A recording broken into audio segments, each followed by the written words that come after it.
আসসালামু আলাইকুম everyone, welcome to my Facebook page. আপনারা ব্যাপকগুণে কেমন আছেন? আশা করি সবাই ভালো আছেন। মুইও ভালো আছি। মুই আজকে মোরে পাখিগুলো বিক্রি করে দিতে আসি।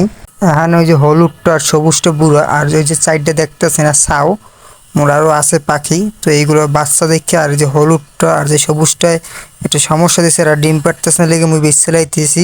পাখি মোর অনেক শখের। মুই ক্লাস 6 থেকে পাখি পালা শুরু করছি। মাঝখানে কয়েক বছর গ্যাপ দিয়েছিলাম, পাখি বিভিন্ন জায়গায় ছিলাম। হেলে গিয়ে ঢাকা গেছিলাম মুই, বিভিন্ন চাকরি বাতা করে দেখে পাখি পাড়া বন্ধ করে দিয়েছিলাম। পরে আবার পাখি পাড়া শুরু করছি মুই। এই যে জোড়া দেখতেছেন, এই জোড়া মোর বুড়া, এই জোড়া রাখমু। আর যে নিচে যেগুলো দেখছেন এগুলো অগো ছাও। তো অগো আজকে বেচছিলাম, কারণ এতগুলো পাখির মুই সময় দিতে পারি না ঠিক করে। এক জোড়া আছে, এক জোড়ায় ঠিক করে সময় দিতে পারতাম না। পরে এতগুলো আছে, পরে আবার কবুতর আনছি, কবুতর পালা শুরু করছি। এই যে মুই কবুতর পালা শুরু করছি, ভাবতেছি কবুতর পালন পাখিটুকি সব বেচছে, কারণ পাখির পিছনে অনেক সময় দেওয়া লাগে। মুই চাকরি বাদা করি, এত সময় দেওয়ার টাইম মোর হাতে নাই যে এত সময় দিন পাখির পিছনে। তো এরপরে ভাবলাম যে পাখিটুকু সব বেচছে, পর কবুতর উড়ম। তাই কবুতর আপায় এক জোড়া উড়েছি, আরও সামনে চিন্তা ভাবনা করতেছে মুই পালমু। আর ওই যে পাখি এক জোড়া আছে বুড়োতা, ওইগুলো পালমু, এছাড়া আর পালমু না। এদিকে মুই লই যেতেছি মোর পাখি জোড়া ব্যস্ত। মোর বাগনি দেখেন কীভাবে খাঁচ ধরে রাখছে, হে কানতে আছে, হে পাখিগুলো ব্যস্ত দেবে না। হে খালি মামা পাখিগুলো বেচছো না, বেচছো না, বেচছো না। হ্যাঁ, খুব শখের পাখি। এই মোর এই পাখিগুলোর নামও রাখছে রে কি জানি, সোনা ময়না না জানি কিটো নামও রাখছে রে পাখিগুলোর। মানে হ্যাঁ, খুব খারাপ লাগতেছে পাখিগুলো বেশ চালাইতেছি। মোর কাছেও খারাপ লাগতেছে পাখিগুলো বিক্রি করে লাইতেছি, কিন্তু কি করবো কোন সময় দেওয়া পাখির পিছনে সময় দেব, নিজের পিছিয়ে সময় দিতে পারি না। মই সকালে ডিউটি দিতে যাই আর রাত্রে আইতে আগো খাবার টাবার দেওয়া লাগে, পরে আবার আগো ময়লা সাফ করা লাগে, এত সময় মন নাই। তাই দেন কীভাবে মোর ভাগ্নি ধরে রাখছে এই যে পাখিগুলো, মানে ও বিক্রি করতেই দেবে না এমন।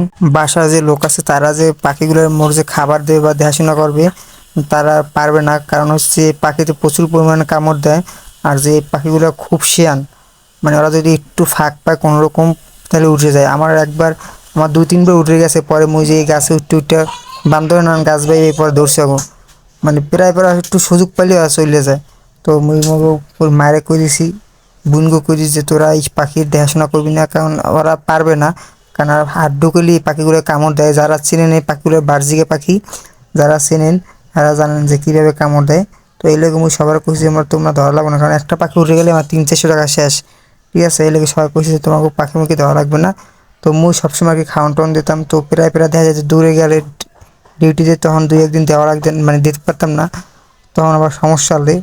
তো ভাবলাম যে এত প্যারা নিয়ে পাখি না পাইলে বিক্রি করে দিয়ে এক জোড়া পাখি পালি আর কি। পরে এক জোড়া রাখছি, আর তো সব বিক্রি করে দিতে আসি। আর যে কবুতর পালা শুরু করুন, কবুতর অতটা সমস্যা নাই। কবুতরের খাবার যে কোনো লোকও দিতে পারবে, আর কাউ কবুতর খেসার মধ্যে পারবো, কোনো সমস্যা হইবে না। তো আমি রাস্তাতে যাইতেছি, মোড়ে এর মধ্যে কয়েকজনে জিজ্ঞেসে ভাই পাখিগুলো বিক্রি করবেন কিনা জিজ্ঞেসি, কিন্তু বাইরের লোকে একটু ভালো দাম করে, এই লোকে দোকান লয়ে গেলাম। এই দোকানে কী অবস্থা, দোকানে কী দাম কয়। পরে এই যে মুই দোকানে আইসি ভাই, দোকানের দাম কয় কম, কিন্তু কী করুন, যাই হোক কম টাকা হলে ছাড়িয়ে দেওয়া লাগবে, কিছু করার নাই। অনেক কম টাকা কইছে, তারপর ছাড়িয়ে দিলাম, খুব আফসোস লাগতে আছে।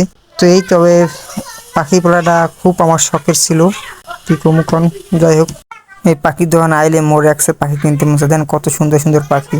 যাই হোক, সবাই ভালো থাকবেন। আল্লাহ হাফেজ, আসসালামু আলাইকুম।